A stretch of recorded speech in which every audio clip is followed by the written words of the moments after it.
Quote of the day. Fall in love with being alive, even if it means dancing barefoot in the mess, flirting with the unknown, and whispering bring it on to the universe with a grin. That is your quote of the day. Now let's get right into this video. Now for this episode of Raw, if you haven't watched it live and you're planning to go watch it soon, just skip straight to the main event. I'm telling you right now, take my advice, just skip straight to the main event. Everything else, nothing else on this show mattered. Everything else was straight filler. Nothing else on this show mattered. Just skip straight to the main event, okay? And if you were like me and you watched it live, just like me, and you had to watch every match, every segment, I'm so sorry that you and I had to endure that punishment. We had to endure this atrocity of an episode. Oh my lord. Dude, this show was... I don't even know if there's a word to describe this show. I don't think it was completely garbage terrible, but it wasn't far from it, you know? But let's just get right into the review and what happened, what transpired, you know? So to kick off the show, we got a CM Punk in-ring promo. It was CM Punk and Gunther. And let me tell you, this was one of CM Punk's rare mid-promos. Like, it's rare for CM Punk to cut a mid-promo, and this one was one of them, you know? But anyhow, though, CM Punk gets in the ring, you know? CM Punk says he's facing off against Gunther, one of the best wrestlers in the world. And I heard that line, I'm like, cap. By whose standards is Gunther one of the best wrestlers in the world? Like, stop playing with me, you know? I'm like, WWE, stop playing in our faces. Like, y'all just keep throwing around, you know, these phrases, like, people aren't gonna catch them. You keep throwing around these, like, one-liners, like, people aren't supposed to actually hear them and comprehend them. I'm hearing them.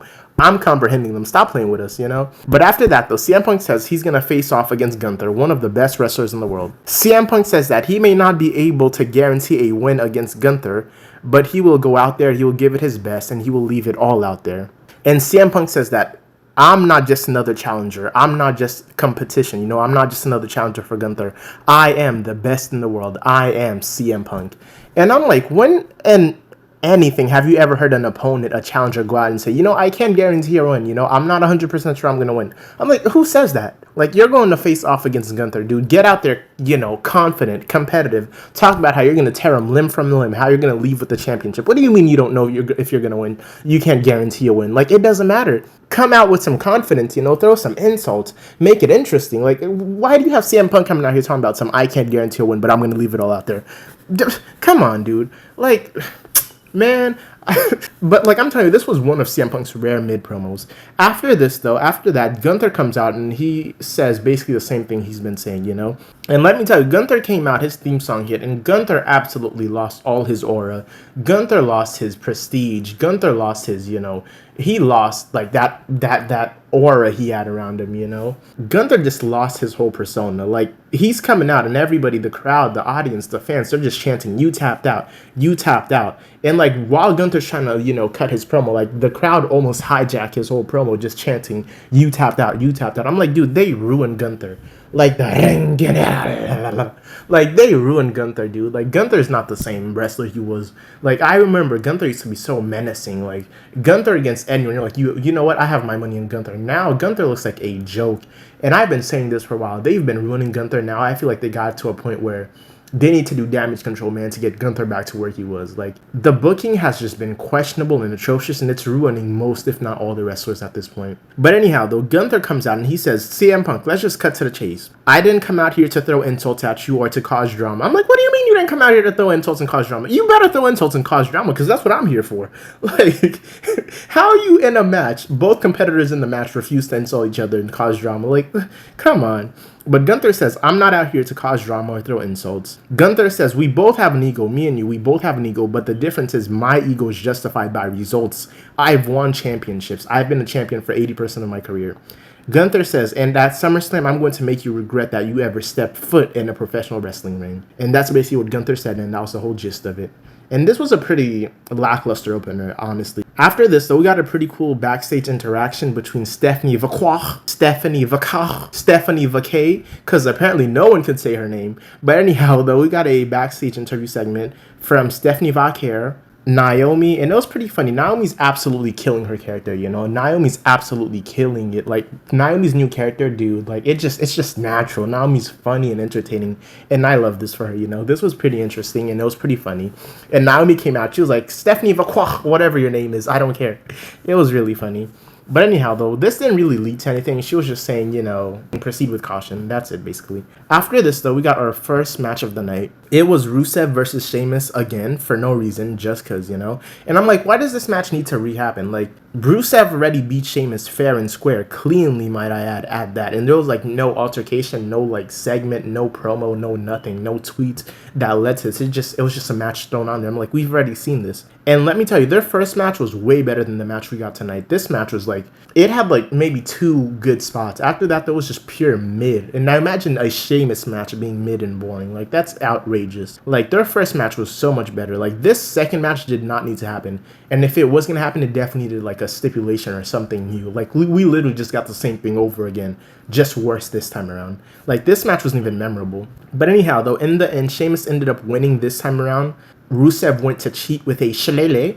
Rusev picked up a shillelagh and she wanted to hit Sheamus with it, but Sheamus ended up turning it and reversing it and bro kicking Rusev, and that's how Sheamus wins. And that was the match, Sheamus won this time around, and that was it. That was your match. After this, though, we got a Dragon Lee and El Grande Americano backstage brawl, which was pretty entertaining. And this new El Grande Americano is actually speaking Spanish, I assume. I don't know if he said everything correctly or not, but like he was actually speaking Spanish, and it was pretty funny. After that, though, we got our second match of the night. It was the Men's Tag Team Championship #1 contenders match. It was New Day versus American Made versus LWO. And now, let me tell you, this match was entertaining, and the results was actually like pretty crazy. The team that won, I didn't think they were gonna win, but this match was pretty entertaining for what it was. And we got interferences from El Grande Americano as well as Dragon Lee. But surprisingly enough, through everything, all the chaos and all this and that, LWO ended up coming out with the win. And I'm pretty sure they pinned the New Day, if I'm not mistaken. They pinned Xavier Woods or Kofi Kingston, one of them. Yeah, but I definitely did not see that coming. Like, if you asked me, who do you think is going to win in this match? Not in my wildest dreams would I ever say LWO. But I was pretty shocked that they won and they're your new #1 contender. And we're getting this cool storyline where, like, it seems like Grayson Waller is slowly becoming a new part of this New Day group. And he's calling himself Big G. He's replacing Big E. So it's going to be the New Day with Big G, Grayson Waller. It's pretty funny. After this, though, we got a stupid, nonsense, garbage segment, which led to an even worse match. Like, the match was good, but the concept of it was just garbage. So we got a segment where it was Bayley just explained to Lyra Valkyria how she got them to a tag team women's championship match. And I'm like, this makes absolutely zero sense. Like, these two women are supposed to hate each other right now. They're literally feuding. They've said like the worst things to each other. They've brawled with each other. They've tried to end each other's careers at this point. And what do you mean they just like on a random episode? Like last week they didn't just brawl. Like last week they weren't just insulting each other. Like just this random episode now they're all of a sudden buddy and they're in a tag team match for the tag team championships. And I know people are going to try to defend it saying that Bayley and Lyra were actually supposed to face off against the Judgment Day at SummerSlam or whatever. But Becky took her spot, so she deserves it. So I'm like, maybe, but like this was atrocious timing. This was terrible timing. Like, this was absolutely terrible timing. I'm like, even WWE don't care about their own storylines at this point. That was atrocious. And after this, we got a pretty fun backstage segment between Io Sky, the Kabuki Warriors, and Stephanie Vaquer. Yeah, but we got a pretty cool backstage segment between Stephanie Vaquer and the Kabuki Warriors, as well as Io Sky. And it was pretty funny, and I enjoyed it, and it was really fun. And I like the fact that WWE is letting these women, actually cut promos. And WWE's actually giving them the opportunity to talk, to develop and stuff like that. It's pretty cool. It's pretty neat. After this, though, we got a Becky Lynch and Lyra Valkyria in-ring promo. And this was basically a nothing burger of an in-ring promo. They didn't really say anything new. I'm like, at this point, WWE is essentially just beating the dead horse, Like, there's literally nothing left to be told or nothing left to be said about this story. Like, this was boring. Like, there's nothing else that you could say. There's nothing else you could add to this. But anyways, though, this match now will be a no disqualification, falls count anywhere match. And if Lyra Valkyria loses, she can never challenge Becky Lynch for the IC title ever again. So that's that. After this atrocious in-ring promo segment, we got to our third match of the night, and it was Bayley and Lyra Valkyria versus the Judgment Day for the Women's Tag Team Championship. And besides this match being absolutely nonsense and quite frankly a bit messy, it was actually pretty entertaining. But due to interferences from Dirty Dominic Mysterio, Dirty Dom, AJ Styles, and Becky Lynch, Raquel Rodriguez and the Judgment Day were able to pick up the win. Raquel Rodriguez hit Bayley with a Tahana Bomb and pinned her. So the Judgment Day win and the Judgment Day retain. And after that, we got to our fourth match of the night, which was quite possibly the worst match of the night, in my opinion, and probably the lowest point of this show. It was Sami Zayn versus Karrion Kross. And this match, let me tell you, was straight cheeks. This was absolutely the lowest point of this show for me. This was so boring, and I swear the crowd was like dead silent for at least 80% of this match. And to top it all off, this was for nothing at that too. No stakes, no stipulations, no nothing, just cuz. At this point. Like, it leads to nothing. It's gonna lead to nothing. It led to nothing. It was for nothing. I felt like this was just a disrespectful waste of our time at this point.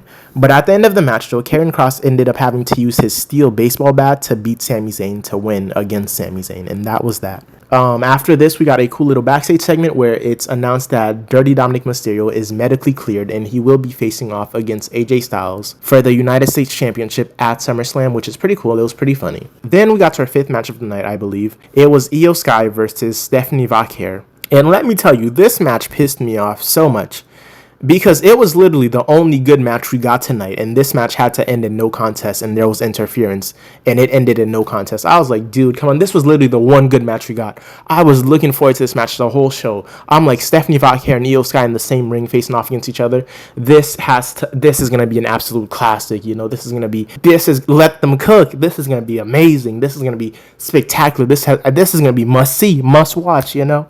And I was so excited, but nope. WWE was like, what? Did you forget what show you're watching? Please. But yeah, this match was really good for the little amount of time it lasted. Like, for the while it lasted, the time it lasted, it was really entertaining. It was really fun, and it was really good. But this match ended up ending in no contest. Like, right when these two women started cooking, I'm telling you, like, right when the match was getting good too, boom, out of nowhere comes the Secret Service and Chelsea Green. Then boom, comes out Naomi, and then comes out Rhea Ripley. Interference left, right, and no contest. Man. But like I said, though, this match was really good before it got interrupted. It was entertaining. And Rhea Ripley ended up coming out in the end and just wiping out everyone. And then her, Io Sky, and Stephanie Vaquer ended up standing tall. And that's how that segment ended. And the match ended in no contest, like I said. So neither Io or Stephanie Vaquer won. After that, we got to our main event. It was a Roman Reigns in-ring promo. So before anything could happen, before Roman Reigns even comes out, Paul Heyman and the Brawns come out first. Paul Heyman gets in the mic and he says, I'm standing here. Well, firstly, Paul Heyman says, my name is Paul Heyman. And, you know, he does his whole spiel. But anyhow, though, Paul Heyman says, I'm standing out here with the futures of this industry, the Brawns, Braun Breaker and Bronson Reed. And before Roman Reigns comes out, I have a lot to get off my chest. And then before Paul Heyman can even say another word, boom, Roman Reigns' entrance song hits. The OTC come out, you know? The OTC comes out. Roman Reigns' song hits, and then we get to see the OTC 1? I don't know. What's the 1 for? OTC 1? We saw OTC 1, I guess. I don't know. This new OTC 1 thing is kind of weird to me. I'm still trying to wrap my head around it. But anyhow, though, OTC 1 comes out. I'm assuming later on down the line we might get OTC 2 and OTC 3. But anyhow, Paul Heyman looks at Roman Reigns and he says, Seth Rollins will be out of action for a long, long time, which means there is a leadership void here in this group. And he then tries to convince Roman Reigns to become the new leader of this group, of this faction.